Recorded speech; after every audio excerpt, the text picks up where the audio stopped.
Your hair's cute, by the way. Hey, we are live and we're here with Jordan and Jordan. I'm Jordan Toronto and this is Discover Me TV. And today I'm here with Jordyn Holt, who is a wonderful graduate of the high school where my son still is. And now you are at USC for musical theater, right? Yes. Yay, which is an odd way to enter, I assume. Have you like stepped foot on the campus? I not for any classes. It's been all online, which I'm sure everyone is experiencing, or a lot of people are experiencing. Sure. But I've actually loved it. My semester has been like weirdly good, like weirdly awesome. Obviously, like musical theater is really hard on Zoom, as you know, you're a performer. Yeah. Like doing these kinds of things are difficult. But because my class is so small, the professors have been like super supportive and able to give us all individual attention through the screen. That's lovely. Yeah, so I've really enjoyed it, and I've gotten to know everyone in like a weird way, but also like formed friendships even on Zoom, which is so great. I mean, and you guys are going to have this like spectacularly like unique entrance into college that no one else in 100 years I know. is going to have had. So that's a pretty amazing start, right? Truly, truly. But I mean, but you're still literally at home too, right? Yep. I'm at home. Yeah, I've done this whole semester. And thank goodness for my family. Like they're all very supportive and I can sing to the top of my lungs at random hours. But so yeah, it's weird. Like there's definitely days where it's hard to find your motivation and, you know, get up and do ballet in your living room. But I have like seen how much I've grown over this semester, and I don't think it was wasted at all. And I feel really grateful to have had this opportunity to continue learning, even in the weirdness, because I think I'd lose my mind if I didn't have anything to do. I mean, if you were like taking this semester or like that off or something, that would have probably, it would be hard. And I know like that might be the right decision for some people. Sure. And we talked about that, my family and I, but I'm glad I didn't, because I've continued to be able to learn and grow and work on these different aspects of the craft. And I think it's been really meaningful, even in this weird format. So I'm glad well, and actually more one-on-one, like you said, sometimes, right? More able to like actually probably take the time with some teachers. And Dominic, by the way, who I just interviewed, is writing to us and saying, hi, Jordan, Jordan times Jordan collab. Hey, Dominic. Yes, living room ballet, he says. Oh yeah, you know it. I love it. Yeah, I mean, my husband and I met as sophomores. I mean, no, we met as freshmen at in University of Michigan in the musical theater program. And that's so cool. I can't imagine if we were doing ballet in someone's, you know, in our own living rooms. But yeah, I know. So I know it's so sweet. But yeah, I had a different experience with it, but I think a lot of it is just remarkably, it's the same thing. It's just people doing their very best to connect, right? Exactly. And about like the individual thing, like it's interesting because you can like spotlight a person. Like everyone will turn their cameras off, and then like, which is like weird, but also like people, at least the kids in my class, have been like, yeah, it's like a little bit less nerve-wracking because you're in your own space. So everyone, like the teacher's only looking at you, and so they can like really correct, which is cool, you know, and unexpected.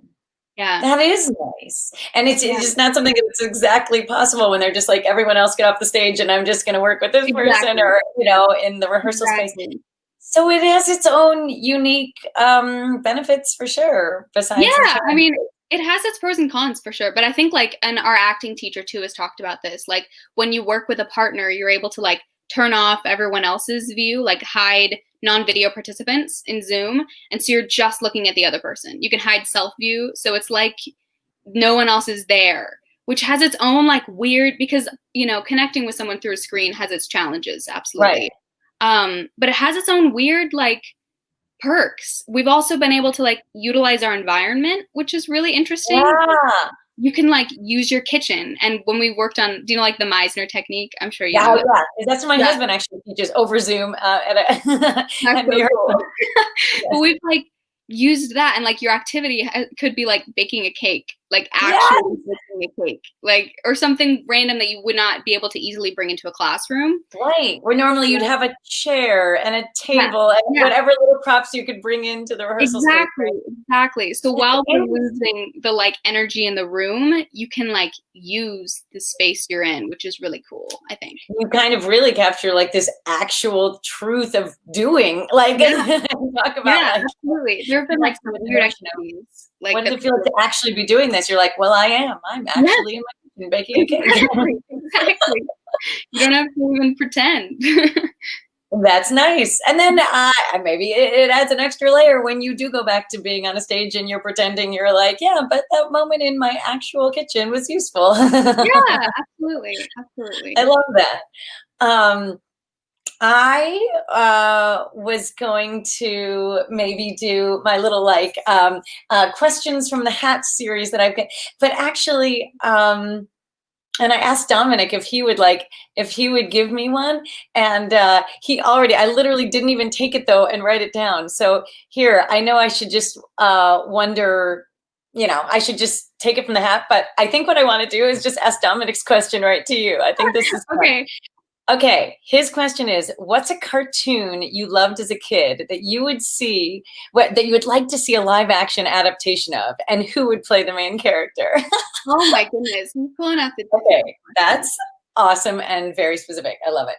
a cartoon. Can it be That's like, really oh, that's interesting.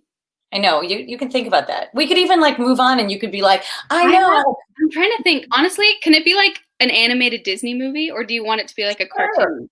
Okay, I don't need it to be any which way, and I think Dominic will take your answer however it goes. honestly, like the first thing that came to my mind was like Monsters Inc. I don't know why, but I feel like that could be like really cool, like Yes, visuals. You know, like all of yes. the colors and all of the music itself is like super jazzy. You know, like Oh, that's fun. That's fun. kind of a meme, but it's awesome. I would watch that. I'm trying to think of who would play the main character. Well, I mean, like Billy Crystal plays Mike Wazowski. He's iconic. Yeah, so he should just play him. Honestly, Yeah, like that it should, doesn't have to yeah. be like a super singy role either. Like I feel like it's so based in like comedy and the acting that the songs can be more like slapstick, I think.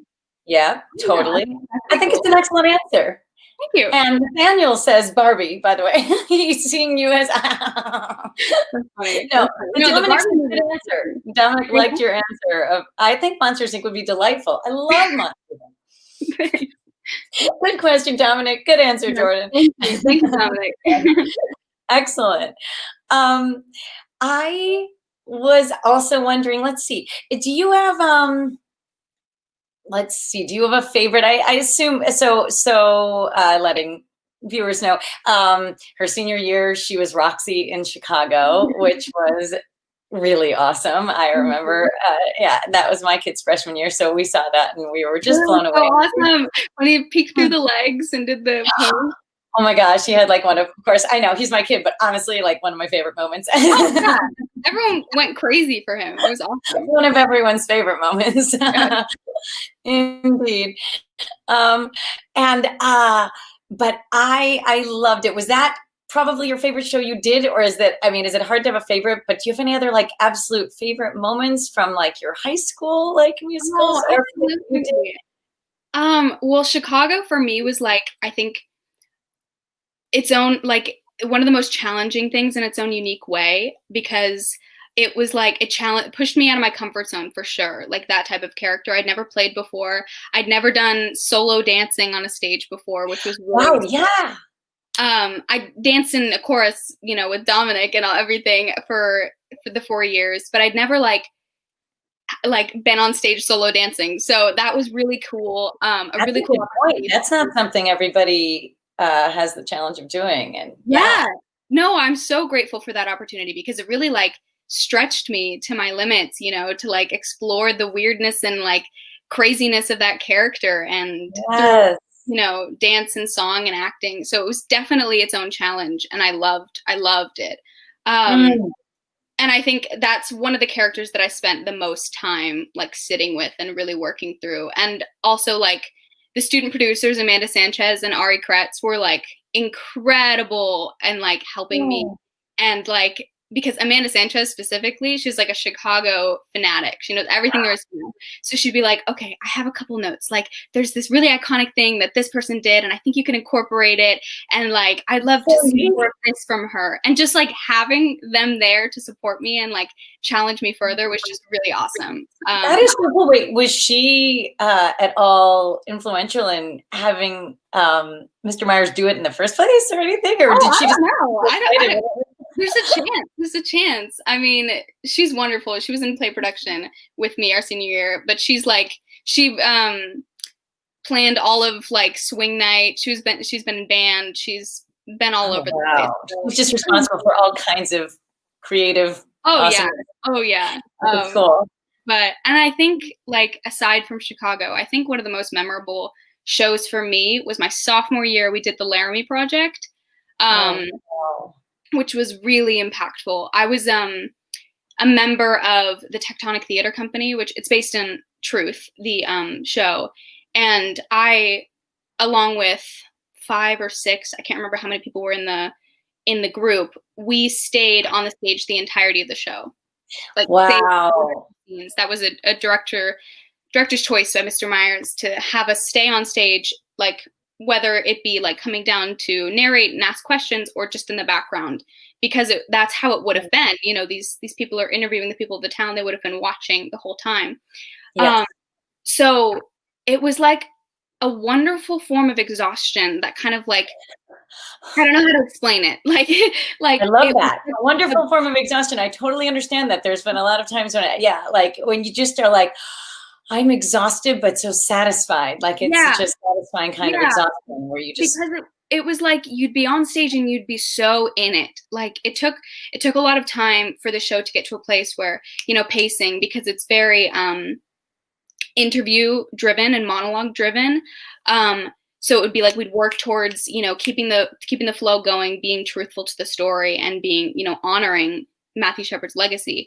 And you'd be, you know, the members of the theater troupe and I, when we're on stage and just so invested in what's going on, we could like quote the entire show by the end of it, because you've seen it so many times and you have to be on all the time. Yeah. Whoa. So it's like a very intense experience, but every night you'd just be like, whew, it's like a catharsis every time. And it was just like such a valuable experience to be able to like step into that world a little bit and like really be put there. You know, because you know, that's not even like a sliver of what the town or his family was feeling.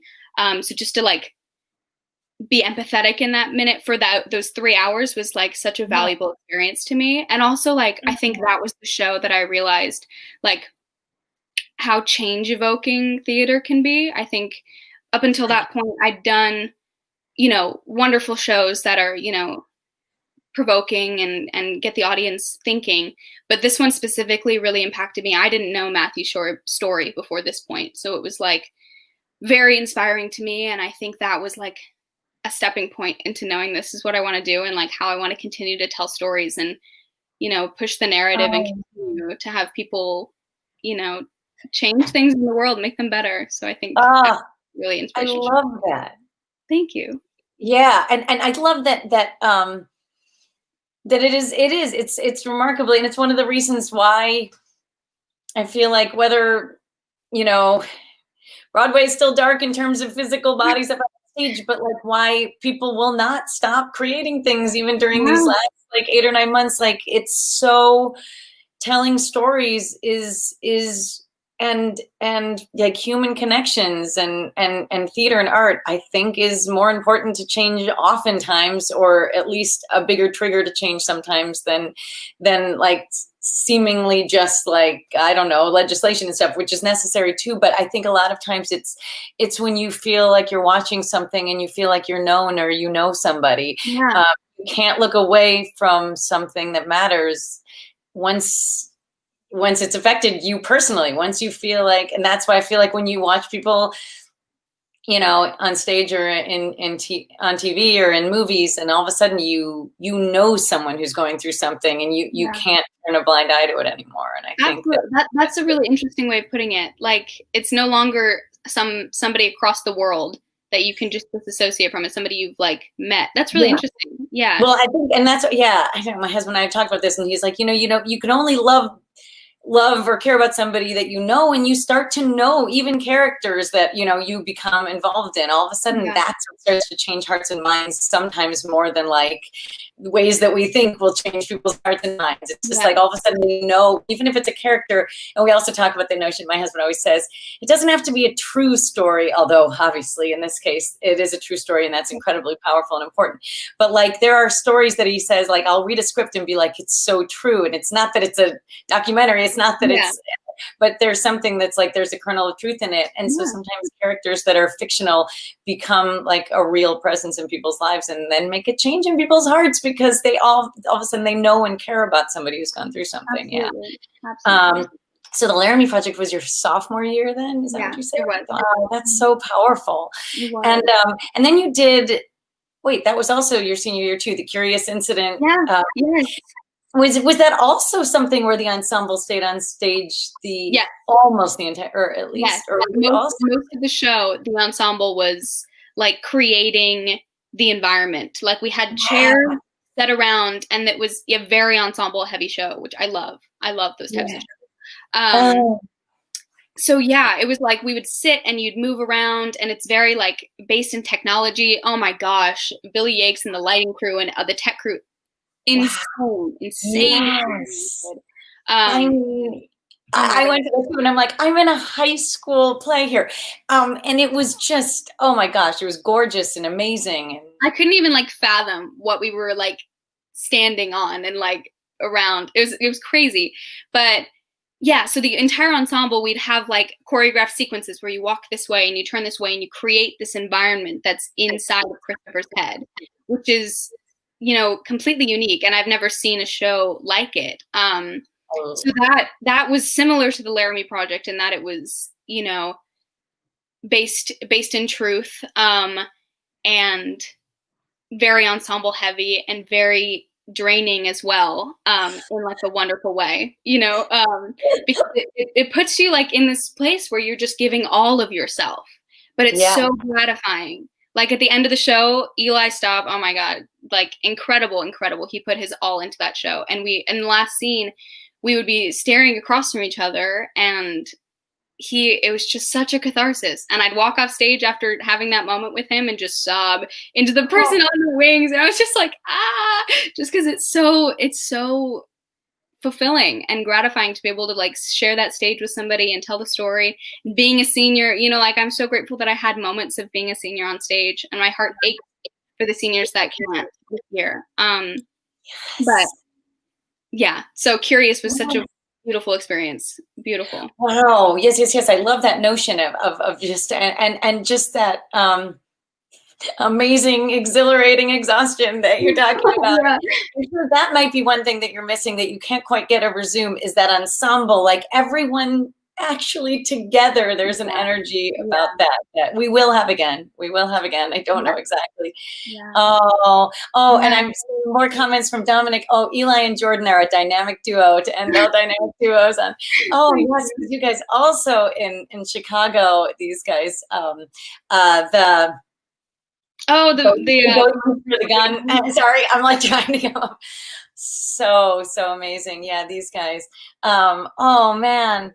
Yes. And Dominic is also saying, Jordan, I think that notion of a kernel of truth within a fictional story rings true with the character Jordan played in the Powerhouse show last year. So many people related with that story. And I actually do have some video of you. They did this, and you could probably speak better to it, but so every year the show choirs, I'm just telling my viewers, you know this, Jordan, they do sort of a set that is artistically created by Jen Unjin, like this incredible artistic director of the show choirs. And she comes up with always these really unique, crazy ways of telling stories with a series of songs. Wait, was there like a title to the Powerhouse? I think it was in the Rain. I think that is the name of what it was. In the Rain. Yes. Yeah. And there were 4. It was like the like 4 stock characters in like Commedia dell'arte in that like of theater. Yeah. Yes. And yours, wait, what was your stock character then? Mine was Columbina. Got it. Yeah. And well, here, you know what? Let me just share a little bit of you singing to them, and yeah, I think we'll get a sense of Awesome. how cool. This was one of my favorite things. Yeah. Yes. I think this is it. Yes. Wait, are you seeing that, Jordan? Yes, I am. Wait, nope.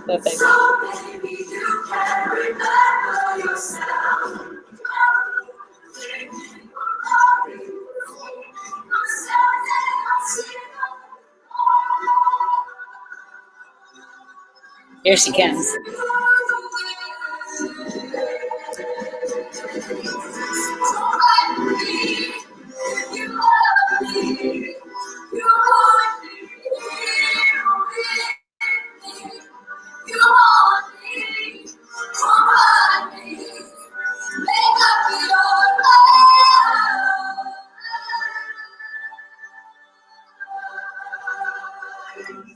You never call me when you're happy.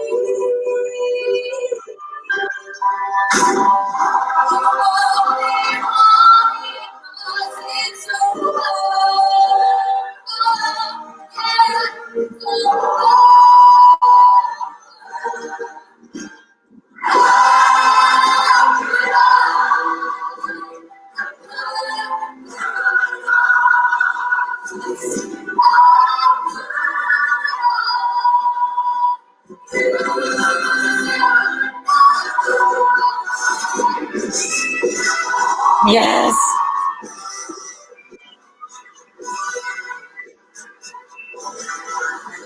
Oh my gosh, here, I'm coming back to you now, but that, oh my gosh, so awesome. And I love you never call me when you're happy. Wait, what is that? What are the words? Yeah.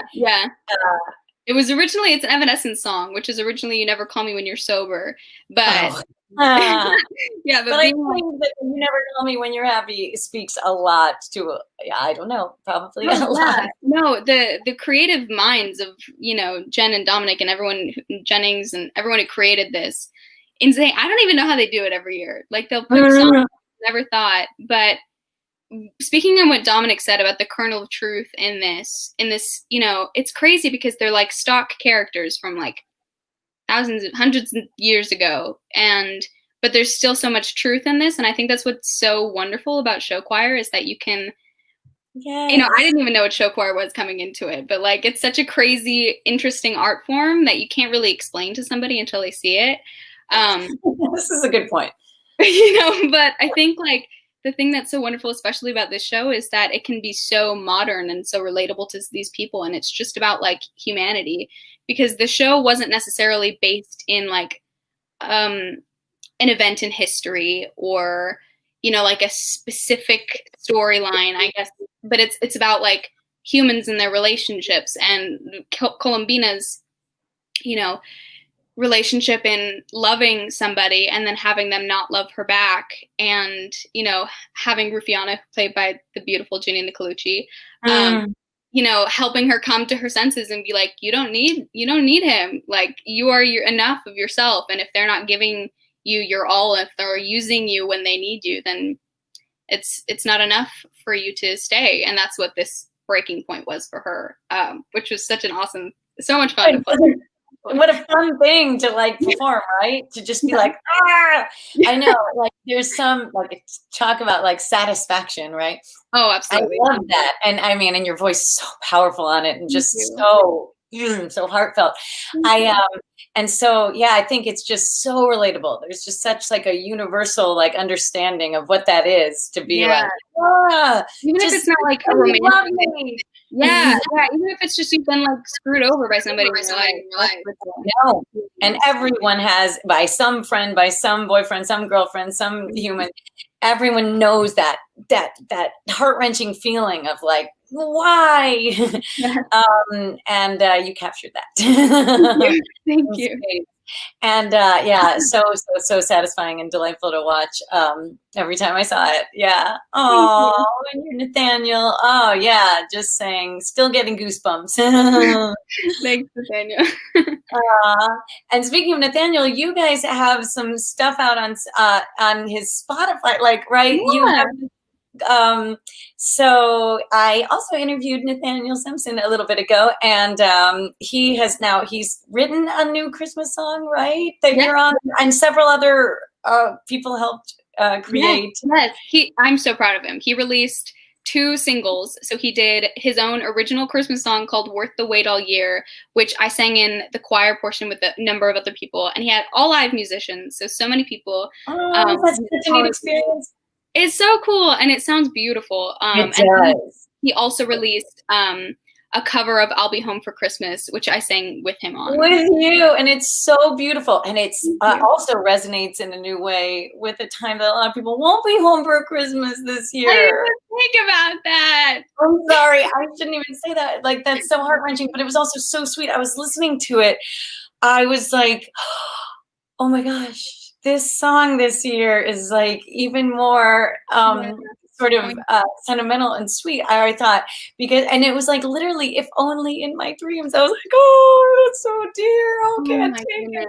So anyway, it got me in the Christmassy spirit and also got me all like, sentimental. Yeah, I was busy, but a little choked up because I thought, oh my goodness, there's a lot of us that will not be doing what we would normally do, but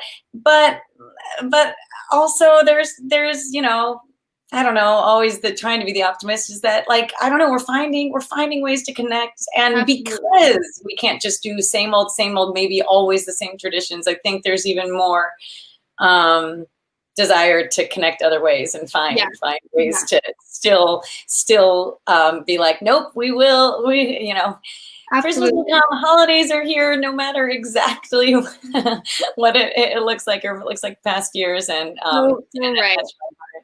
There's so many interesting things that I don't think would have happened. I mean, there's millions of things that I don't think would have happened, but just like in terms of, meeting and chatting and creative projects that like would have never happened. I mean, just like editors, man, right now, like people trying to create stuff in creative ways, like even like my daughter's middle school show and Burroughs doing interesting edited ways of doing what would normally be on stage. And my husband directed 3. He was going to do Hollywood Fringe Festival musicals in person and did all 3 of them this summer online somehow. And they're really well done, and they're really interesting and fun. And I'm like, and on the one hand, he's like, oh my gosh, I'm so tired. I'm not going to do that ever again.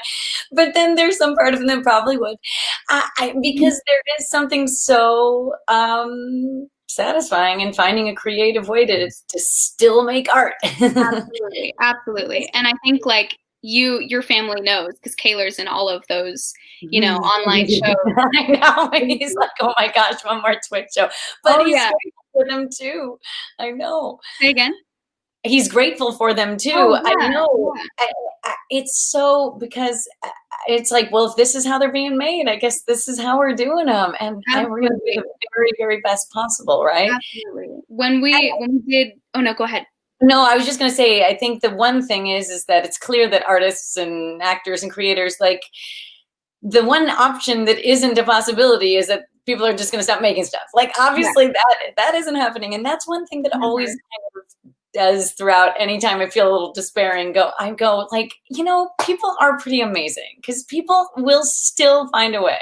And absolutely. I think it's so beautiful too, that just like there's constant connection. And I think like what you were saying about like finding a way, when we did the first web series through drama, the Act 1 Scene Death, like that was such a crazy project. And I learned how to, like, albeit very minimal editing skills. Like I'd never edited anything in my life. And so now I'm like writing a script with Wyatt Wheeler and Eli Staub, and which I've never had the opportunity to do either. And like editing things and putting them together, which is, draining as anyone who's worked on a visual virtual project and edited anything, but so wonderful, because I would have never used those skills otherwise. And like if we had done you a live may show. not have even thought to to gain them, because like, we would, usually if it's available to us, do what we're used to doing. Right? Exactly. We live I theater. used to dance on a stage. That's what I do, right? Exactly. But now you're kind of forced to go like, well, I guess I also do this and I also do this. And yeah. And so if something needs to be chopped together, like sure, I can put it together, or like it's cool. It's cool to be able to like have used new skills that I wouldn't have otherwise. I know there's something empowering about that. It makes us remember that we actually aren't just whatever it is that we've always called ourselves, and to expand our sense of who we are and our identity. I think is really good. I know I was telling you, I'm doing this, like I'm the COVID compliance officer, or on this indie film, and which is not something I would be like, it's the perfect job for Jordan Toronto. I would not think that, but I was like, wait, no, I can do this. I just like went and literally got a little training online, like talked through, figured out, like trained with this other like nurse woman that I had. Oh wait, who you probably know, who Dominic definitely knows, Janelle, who is a nurse at Burroughs. And she was in Powerhouse too. I found out from her recently. Anyway, now she's a nurse who's wonderful and is like heading up our like safety on the set of this movie. And so I've just like learned from her like how to keep everybody safe the best I can. And I'm also kind of finding that, having thought of myself as just kind of like nice and accommodating person sometimes throughout my life, I've kind of found my inner like assertive person who's like, excuse me, are we 6 feet apart? Like, I'm kind of proud of myself. I also have a little bit of like, oh, okay, no, because I think my first thought would be, I can't. No, I can't do that. And so I think there's a lot of like, assert yourself. That's awesome.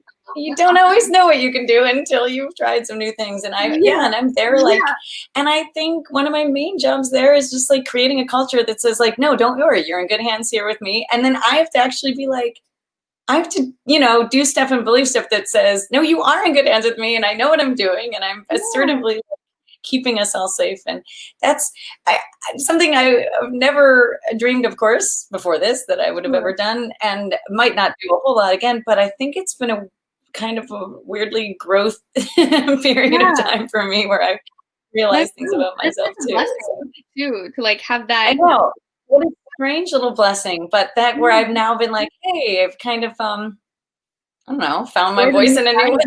Yeah, absolutely. And like, and I feel like it's necessary. Yeah, it's a contribution that I'm like glad to be making. Absolutely. And all of your performance and theater background is helpful in that situation, and like being able to communicate with people and problem solve. That's what all of this is. So I think that's like such an awesome thing.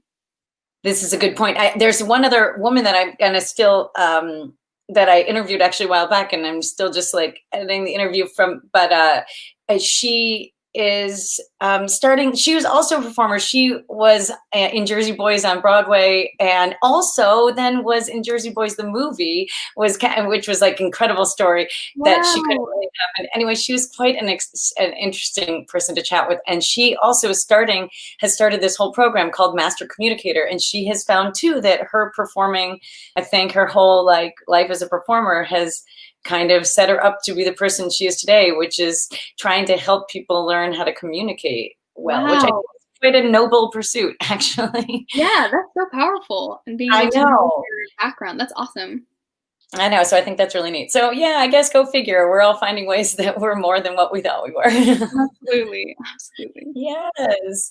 I'm trying to think if there's, I maybe want to play, let's see, do I have from you anything from Chicago on here? I'm not sure. It used to be on YouTube, but I don't think it is anymore. Oh, that's all right. That's all right. Let me see if we have.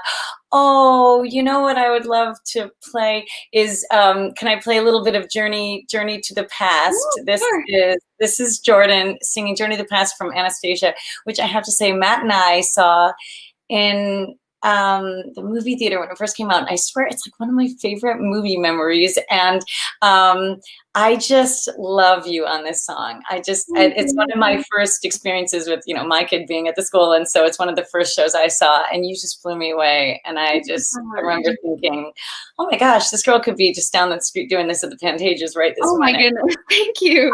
I really you just really blew me away. Just your heart and your voice, and, your voice physically and like metaphorically. It just was really so powerful. So powerful. So let me play a little bit of Journey to the Past. Let me see if we can maybe we'll go towards the end here, and I'm going to share. I'm learning what I'm doing here. Here we go. Looks like a pretty big moment we're joining here.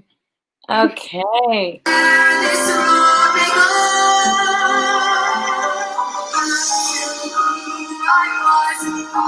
To find my future, things my heart still needs to know. So that, yes.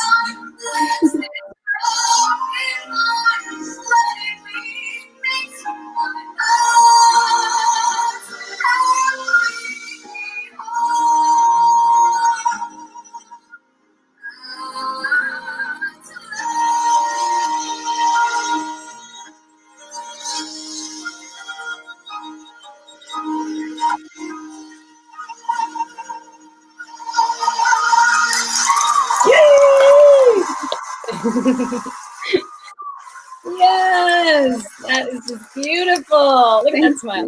Oh my gosh.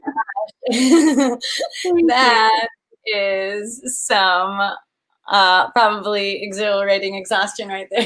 Oh yeah. Oh my gosh. Working with Jenny Stratton on that song, that was like, because that ended up being like my audition song for college, and like definitely going in like my book now, which is super cool. And I just really connected with that song, and like being able to find all the different beats and the storytelling, and it was just, that's probably one of the most like exhilarating moments I've ever had on stage. I love that song and performance. I love it. It's so, you just embodied it so gorgeously. And I love and as we're talking about, kind of learning about who we are and adding more to who we are in the future. And I just love the words like, on to find my future, things my heart still needs to know. And I just loved it. Really, you just give me chills. Such a beautifully written song. I loved it. Such a beautifully written song, and such a beautifully performed song by you. Oh, and I'm seeing some more. Oh, Amanda Sanchez is here saying, long hair, Jordan. Yes, you just, a little bit ago, you just chopped your hair shorter, right? Yes. It's so cute. Oh, and Dominic saying, I remember Dan always wanting to speed the song up, and Jenny Stratton saying she needs to be able to breathe. I remember that. Oh my gosh. We do need to be able to breathe. That is a very good point. Oh, Nathaniel's getting excited about Janelle. We were in choir together, says Dominic. I know, Janelle and I were talking about how Dominic and Janelle were both on Oprah together doing that Vogue set from 2009. That, oh my gosh. I know. So go figure. The world comes back, and here she is, just the sweetest like nurse, keeping everybody safe on a movie set. And I was just all of a sudden, I asked her yesterday, I think, or the other day. I was like, "Hang on, when were you in choir, and were you with Dominic, and were you?" And I was all of a sudden, like, and I thought, oh my gosh, Dominic! I can't believe we didn't talk about Oprah either. We're having you back on, Dominic, for part 2 too. But it was like. But really, I'm just telling you, you as such a prime example here with that gorgeous song, just the quality of this program and the quality of, I don't know, talent and performances. And like you said, just production value of what you've gotten to be part of. Oh my gosh, I couldn't be more grateful. And I think like going into that school, because I didn't go to a Burbank school, like middle school beforehand. So like coming into that world, and I didn't know what show choir was. I didn't know what I was stepping into. And like my freshman year watching the Powerhouse set, they did, I can't remember the name of it, but they had like Call Out to Your Brother and like Underground, all of those incredible songs. I'm blanking on the name of the set, but we'll find it. Oh my gosh. I remember sitting there just like being absolutely stunned. Like I couldn't even fathom what I was watching. Like just the amount of energy coming off of that stage. Like I don't know, but that was like a moment where I was like, what am I in for? Like, I'm in this Wait, that was your freshman year? Yeah. Wait, did you not even join it? I wasn't in it. I was in Sound Sensations my freshman year, but I remember sitting in the audience and I got to watch that show. I'm so grateful I got to watch it. And I would like see up there and I'd be like, oh my gosh, that's Yoni and Eli. Like, they're in my class. Wow. That is so cool. Oh my gosh. Oh, right. Oh my gosh. So that's where you were like blown away and all of a sudden like, wow, what have I just like entered into? Yeah, because I auditioned for choir, not really knowing what I was getting into. Like we moved to Burbank so I could go to the school because, you know, Burroughs is the best, and didn't want to have to pay for a private school that didn't have as wonderful as a program as this. And so I auditioned for show choir and I didn't really know what I was getting into. Like I got into Sound Sensations and I was like, oh, awesome. Like, great. And then I got there and they were like, oh my gosh, you like, what is it? And I was like, what are we talking about? It's a whole amazing world. I do not know you. Yeah.